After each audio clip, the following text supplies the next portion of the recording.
ओम शांति। बच्चों ने गीत की लाइन सुनी। अब बाबा आकर कितनी अच्छी राह बताते हैं पुरुषोत्तम बनने की।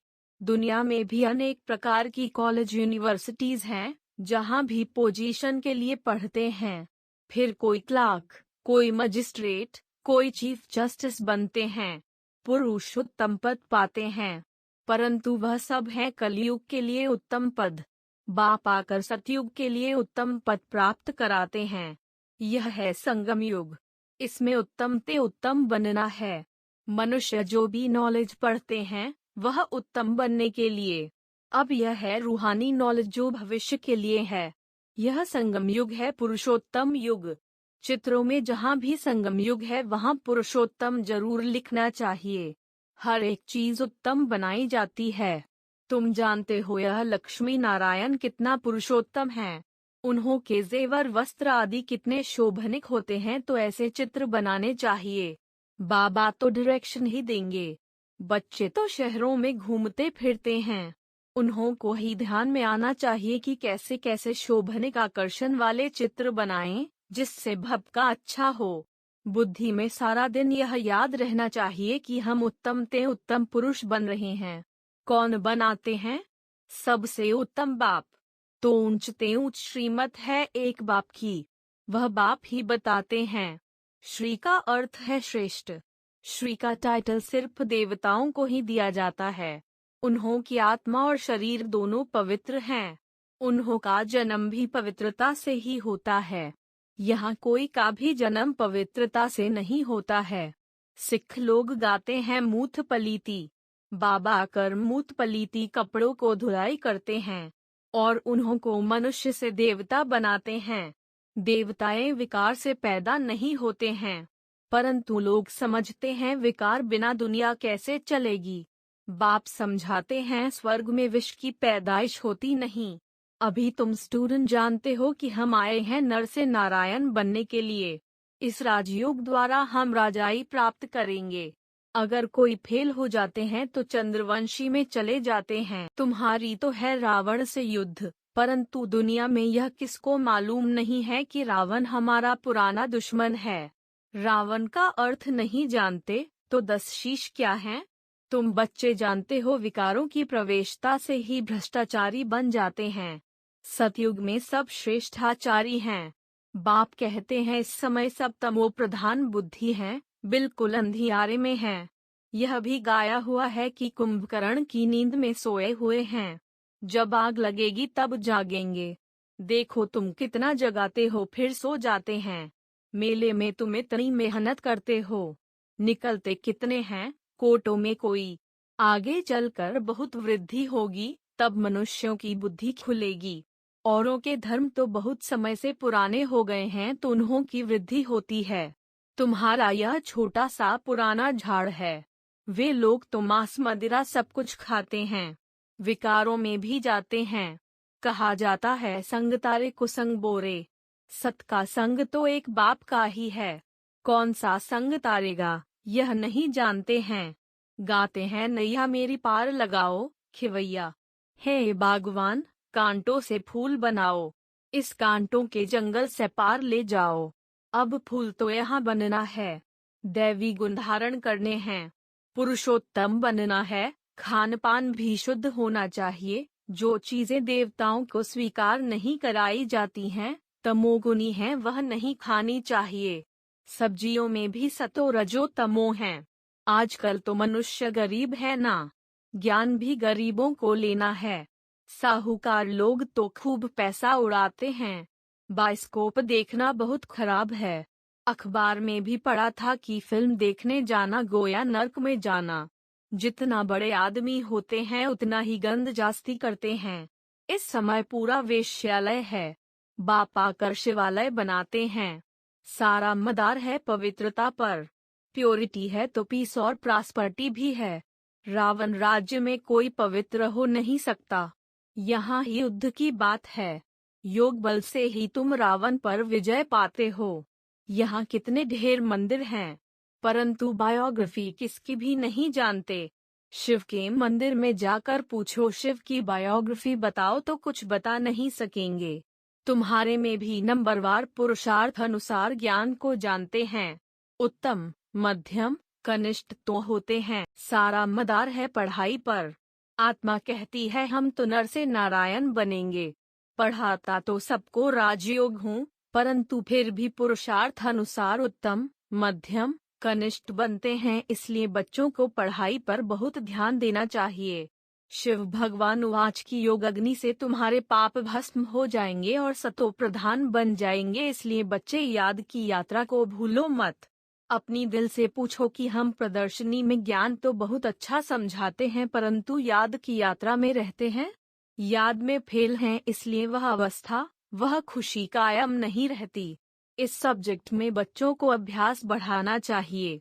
चित्र भी ऐसे शोभनिक बनाने चाहिए जो कोई भी आकर पढ़ने से ही नॉलेज समझ जाए। अच्छी चीज होगी तो देखने बहुत आएंगे। इन चित्र बनाने वालों को कितना इनाम मिलता है। देवताओं के चित्रों को खास पुराना करके बेचते हैं तो मनुष्यों को बहुत पसंद आते हैं। बहुत पैसे देकर भी खरीद करते हैं। देवताएं सतो प्रधान थे तो उन्हों के चित्रों का भी कितना मान है, परंतु यह नहीं जानते कि भारत ही पुराने ते पुराना है। सबसे पुराने से पुराना है शिव बाबा। पहले पहले शिव ही आते हैं। मनुष्य तो मूझे हुए हैं। तुम भी अभी समझते हो कि पहले हम तुच्छ बुद्धि थे, अब क्या से क्या बन गए हैं। हम विश्व के मालिक थे, बहुत धनवान थे, परंतु तुम्हारे में भी निश्चय बुद्धि थोड़े हैं।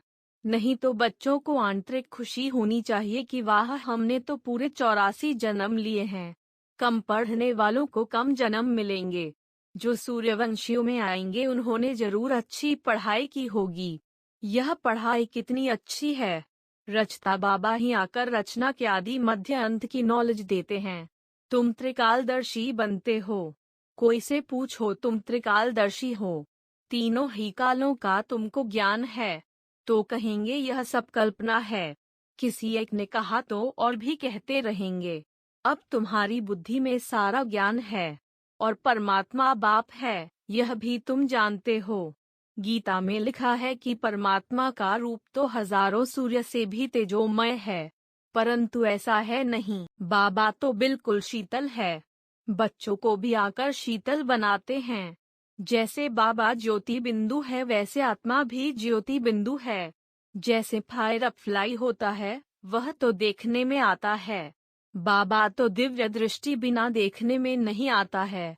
तुम जानते हो परमात्मा ज्ञान का सागर है। तुम बच्चे भी मास्टर ज्ञान सागर बन रहे हो। आत्मा कितनी छोटी है, उनमें सारी नॉलेज भरी हुई है। आत्मा ही सुनती है, आत्मा ही धारण करती है, आत्मा ही शरीर द्वारा समझाती है। यह बातें कोई को भी समझाने आएंगी नहीं। तुम भी बाप द्वारा समझ और समझा सकते हो। परमपिता परमात्मा ही पतित पावन ज्ञान का सागर है। कृष्ण को पतित पावन व ज्ञान का सागर नहीं कह सकते हैं। बुलाते भी एक को हैं कि हे पतित पावन आओ, न कि कृष्ण व राम को कहते हैं। सीता का राम कोई पतित पावन था क्या? तुम सब भक्तियां हो, भगवान एक है। तुम सब ब्राइड्स हो, मैं तुम्हारा ब्राइड ग्रूम हूँ। मैं आता हूँ तुम्हारा श्रृंगार कराने। सभी आत्माओं को मैं आकर भक्ति का फल भी देता हूँ। यह पढ़ाई कितनी बड़ी है, नर से नारायण बनाती है। कितना नशा होना चाहिए। बाप आए ही है अविनाशी ज्ञान रत्नों का दान देने। यह है अच्छे ते अच्छा दान। शिव के आगे जाकर कहते हैं झोली भर दो। तुम्हारी बुद्धि में अभी सारा ज्ञान है कि हम ही अब संगम पर हैं। हमको शिव बाबा विष्णुपुरी का मालिक बनाते हैं। अब हम ब्राह्मण हैं, फिर हम देवता बनेंगे, फिर क्षत्रिय वैश्य शूद्र बनेंगे। यह है हम सो हम का राज। मनुष्य कहते हैं आत्मा सो परमात्मा। बाप समझाते हैं हम सो पूज्य, हम सो पुजारी कैसे बनते हैं। सतो प्रधान सतो रजो तमो में कैसे आते हैं, इस राज को तुम ही जानते हो। यह धारणा करने की बातें हैं। इस पढ़ाई से कितनी बेहद की राजधानी स्थापन हो रही है। तुम पढ़ रहे हो भविष्य 21 जन्मों के लिए नंबरवार पुरुषार्थ अनुसार। कोई राजा, कोई रानी, कोई प्रजा जाकर बनेंगे। वहाँ सबको सुख ही सुख है। यहाँ तो कर्मों अनुसार दुख मिलता है। यह है ही दुख धाम, वह है सुख धाम। अब बाबा कहते हैं, बच्चे ऐसा कोई बुरा काम मत करो जिसकी सजा खानी पड़े। अगर फिर भी ऐसे कर्म करते हैं तो पद भी ऐसा मिलेगा। अगर अच्छी तरह पढ़ेंगे तो कल्प कल्पांतर की प्रारब्ध बन जाएगी। अभी यह ज्ञान है, फिर प्रायलोप हो जाएगा। अभी तुम पुरुषार्थ नहीं करेंगे तो बहुत पछताएंगे। बाप कहते हैं, दैवी गुण धारण करो, नहीं तो कर्म विकर्म हो जाएंगे। यहाँ सब मनुष्यों के कर्म विकर्म बनते हैं। यह तुम्हारे सिवाय कोई जानते ही नहीं। गीता का भगवान कब आया, यह कोई बता न सके। कहते हैं द्वापर में आया। वेद शास्त्र बने ही द्वापर में हैं और द्वापर में ही आसुरी संप्रदाय हो गए। बच्चे कहते, बाबा हमको इस पाप की दुनिया से ले चलो। गोया मौत मांगते हो, इसलिए उनको कालों का काल कहा जाता है।